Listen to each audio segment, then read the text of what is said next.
Assalamualaikum warahmatullahi wabarakatuh. Perkenalkan, nama saya Rifda Tika Nasution dari kelas 12 IPA 3 asal sekolah SMA Negeri 4 Medan tahun ajaran 2023-2024. Pada kesempatan ini, saya akan membahas beberapa hal terkait teks editorial. Kita mulai dari pengertiannya. Teks editorial merupakan tulisan yang biasa kita jumpai dalam media atau surat kabar yang berisi gagasan, pandangan, sikap redaksi terhadap peristiwa yang aktual, fenomenal, dan kontroversial.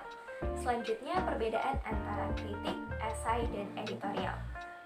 Kritik merupakan penilaian tentang baik buruknya suatu karya, bisa karya sastra, musik, drama, film, dan sebagainya, yang mana dibahas secara menyeluruh, disertai data dan alasan yang logis, sehingga seringkali menggunakan kajian teori yang mapan untuk menguatkan argumen si penulis.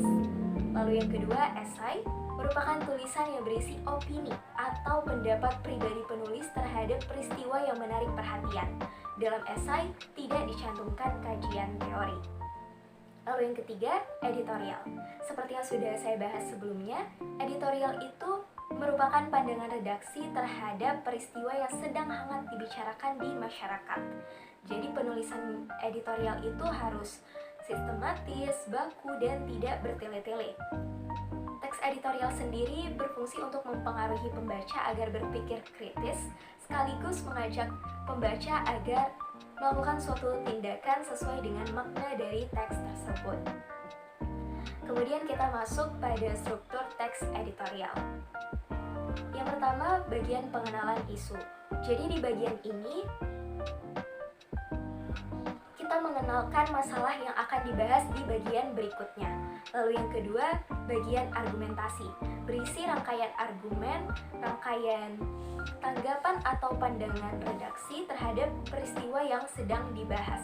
Di bagian ini juga dicantumkan data-data, pernyataan para ahli, atau fakta yang berdasarkan pada sumber terpercaya. Lalu struktur yang ketiga, penegasan ulang, berisi simpulan, saran, dan rekomendasi. Bagian ini juga terselip harapan redaksi terhadap beberapa pihak terkait solusi dalam menyelesaikan suatu permasalahan yang dibahas. Selanjutnya kita masuk kepada kaidah kebahasaan teks editorial. Yang pertama, menggunakan kalimat retoris. Kalimat retoris merupakan kalimat yang tidak memerlukan jawaban. Jadi kalimat ini fungsinya untuk mempengaruhi pembaca agar merenungkan masalah yang dibahas sehingga tergerak untuk melakukan suatu tindakan. Contohnya, apakah orang-orang tidak menyadari bahwa rokok berbahaya bagi kesehatan? Lalu yang kedua, menggunakan kata-kata populer, yakni kata-kata yang mudah dipahami oleh banyak orang, seperti kata menularkan, mengurangi, melarang, menyebabkan, dan sebagainya. Lalu yang ketiga, menggunakan kata ganti penunjuk. Contohnya, industri rokok tidak hanya berbahaya bagi anak-anak, tetapi mulai menyasar kepada generasi muda. Hal ini dibuktikan dengan meningkatnya prevalensi rokok pada usia 10-18 tahun.